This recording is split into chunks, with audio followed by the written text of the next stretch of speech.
Ini untuk semua aspek.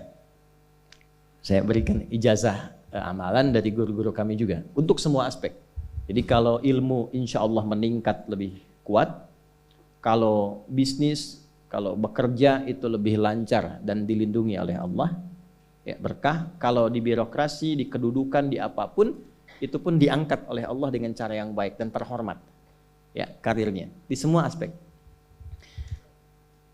Satu sholat amalannya. Nah, bukan yang biasa. Bukan yang biasa. Kalau bisa jaga yang 40 rakaat. Yang sering saya sampaikan. 17 rakaat sholat fardu. Sudah? 12 rakaat rawatib. 11 rakaat yang tahajud. Jumlahnya 40. Ya. 17 rakaat sholat fardu. Kalau ini wajib. Kalau wajib standar. Ya. Mau kaya, mau tidak, ya sholat 17 rakaat juga. Mau pintar, mau tidak, 17 rakaat juga. Jelas ya? Rumusnya 24-4-3-4. Ya, itu ya. Nomor aksesnya. 24-4-3-4. 2 subuh, 4 zuhur, 4 asar, 3 maghrib, 4 isya. Ya. Jangan sampai miss call. Kalaupun miss call harus khairayyarah. Ya kan? Bukan syarrayyarah. Baik, pasti yang miss call muadzin. Allahu akbar, khairayyarah. Ya. Baru adzan belum qomat syarrayyarah. Pas ya? Oke. Teruskan, yang 12 itu hadisnya sahih. Perhatikan baik-baik. Man shalla isnatai asyrata rak'atan fi yaumin wa lailatin. Siapa yang menunaikan salat sunnah 12 rakaat yang mengiringi salat fardunya siang dan malam. Sudah, arba'an qabla dhuhri, 4 rakaat sebelum zuhur. 4 rakaat sebelum zuhur. Teknisnya bisa langsung 4 atau 2-2. 2, kemudian salam, 2 rakaat lagi, salam. Jelas? Baik. Kemudian arba'an qabla dhuhri, rak'ataini ba'daha, 2 rakaat setelahnya. Setelah zuhur 2 rakaat. 4 tambah 2 berapa? 6. Rak'ataini ba'dal maghrib, 2 rakaat setelah maghrib. 6 tambah 2? 8. Rak'ataini ba'dal isya, 2 rakaat setelah isya. 8 tambah 2? 10. Rak'ataini qabla al-fajri, 2 rakaat sebelum subuh. 12 ya? Nah, jaga yang 12 ini. Jaga yang 12. Kalau sebelum zuhur tidak memungkinkan 4, misal sebelum zuhur. Karena kasusnya bisa berbeda. Ada Ibnu Umar, Abdullah bin Umar radhiyallahu taala anhuma menemukan kasus berbeda, seperti Anda di kantoran waktu singkat saat Ramadan, kan? Dapatnya cuma mungkin 2. Maka ada hadis dari Nabi sallallahu alaihi wasallam, riwayatnya Ibnu Umar. Qala au kama qala hafidtu an Rasulillah sallallahu alaihi wasallam 10 rakaat. Saya hafal dari Nabi 10 rakaat. Kalau tidak sempat sebelum zuhur 4, boleh 2. Nah, dari Ibnu Umar ini sebelum zuhurnya 2 rakaat. Sebelum zuhurnya berapa? 2 rakaat. Jadi kalau bisa 4, kalau tidak memungkinkan berapa? 2. Orang yang terbiasa 4, lalu karena kondisi tertentu dia mengerjakan 2, tetap dicatatkan oleh malaikat 4 jumlahnya. Dari mana dalilnya? Hadis. Idza maridal abdu aw safar kutiba lahu mithla ma kana alaihi muqiman sahiha. Kalau seseorang sakit atau bepergian jauh atau dia sedang punya uzur syar'i seperti 2 hal tadi, dan tak mampu melakukan amalan rutinnya seperti biasa, maka tetap dituliskan pahalanya sempurna seperti rutin dan mukimnya. Contoh, ibu mohon maaf ya bu ya, mohon maaf. Perempuan dalam keadaan suci, sholat subuhnya berapa rakaat? 2, ya 2 kan nggak mungkin 3 kan? Baik ya, 2 rakaat. Sholat qabliyahnya berapa rakaat? 2 rakaat. Baik. Setelah itu baca Quran enggak? Alhamdulillah. Bisa 1 halaman, kan? Bisa. Ibu kerjakan saat suci. Saat sedang tidak suci, masa haid tiba, sholat tidak? Tidak. Baca Quran tidak? Nah, kalau punya kebiasaan sholat, baca Quran, dan tiba masa haidnya, itu pahalanya tetap dituliskan sesuai kebiasaannya. Harus tahu itu. Makanya manfaatkan, karena kalau sudah tiba masa monofos, sama. Itu Allah tuh memberikan kemuliaan khusus. Makanya bu, kalau ngaji dengan ustadz-ustadz tertentu, bikin kurikulum ngajinya fikih perempuan aja, gak usah jauh-jauh. Fikih perempuan. Keluarkan karena banyak pahala mengalir di dalamnya. Ya. Dan kadang-kadang saya suka bingung kalau bahas fikih rumah tangga itu kenapa yang tegang-tegang gitu. Sekarang fikih parenting sekarang tuh kayaknya menegangkan antara surga neraka aja tuh. Tanggung jawab suami, hati-hati dengan istri. Padahal Qur'annya mengatakan rumah tangga itu penuh dengan permainan yang menyenangkan. Yang ada banyak candanya. Gitu. Coba keluarkan tuh hadis-hadis itu ya.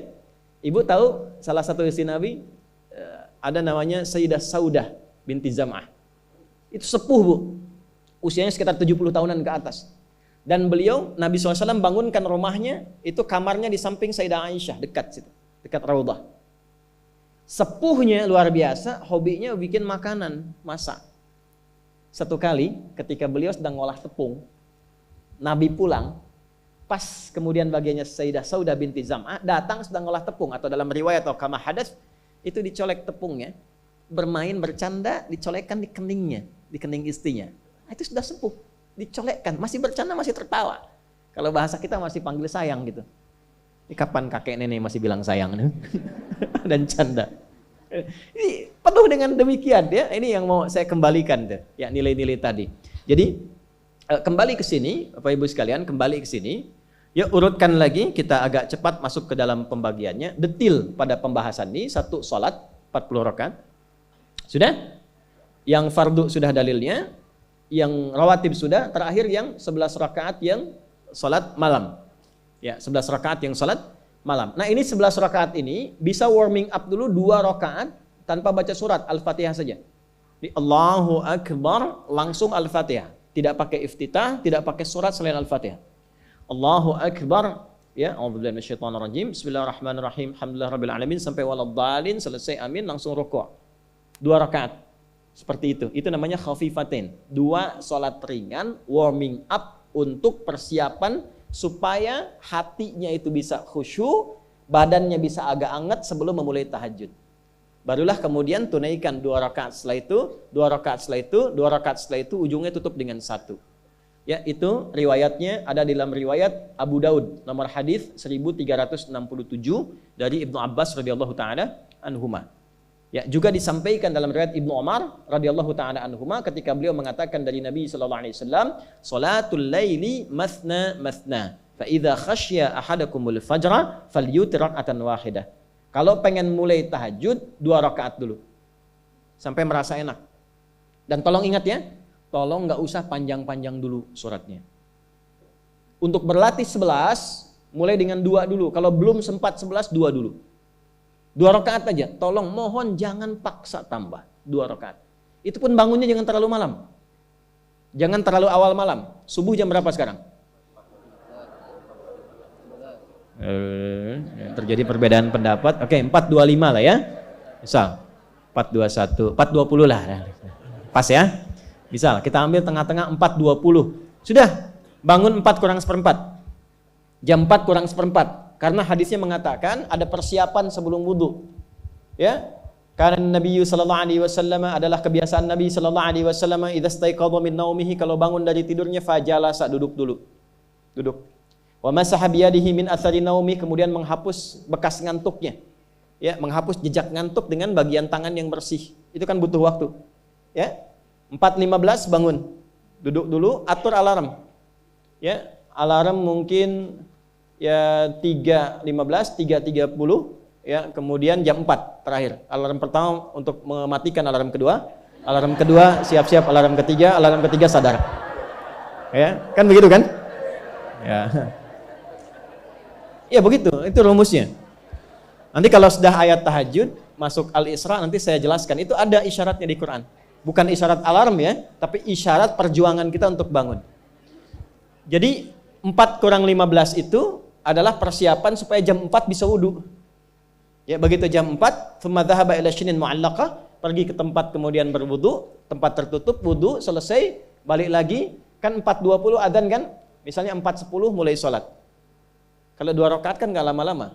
5 menit, witirnya 1 menit, 3 menitnya istighfar, nunggu subuh. Ya, bacanya jangan tinggi-tinggi. Al-Falaq, An-Nas, witirnya Al-Ikhlas. Besoknya Anda sudah bosan 4 rakaat. Ad-duha, al-insyirah, al-falaq, an-nas, al-ikhlas. Besoknya terus sampai bosan tambah 6 rakaat sampai konsisten 11. Jelas? Mulai dengan seperti itu, 11 tambah 12, kan berapa? 23 tambah 17, 40. Tolong jaga ini, selama hidup tunaikan aja. Kalau tidak percaya, silahkan coba, nanti lihat apa perubahan yang terjadi dalam kehidupan. Demi Allah saya katakan silahkan coba. Yang kedua Al-Quran. Yang kedua apa? Al-Quran. Kan ada 3 tadi ya? 1, salat, kedua, Al-Quran. Jangan lewatkan 1 hari tanpa baca Al-Quran. Walaupun hanya 1 ayat. Walaupun hanya 1 ayat. Walaupun keterlaluan sih 1 ayat itu. Ya. Alif Lam Mim dah. Pesan Ustaz kan 1 ayat. Nun dah. Okay.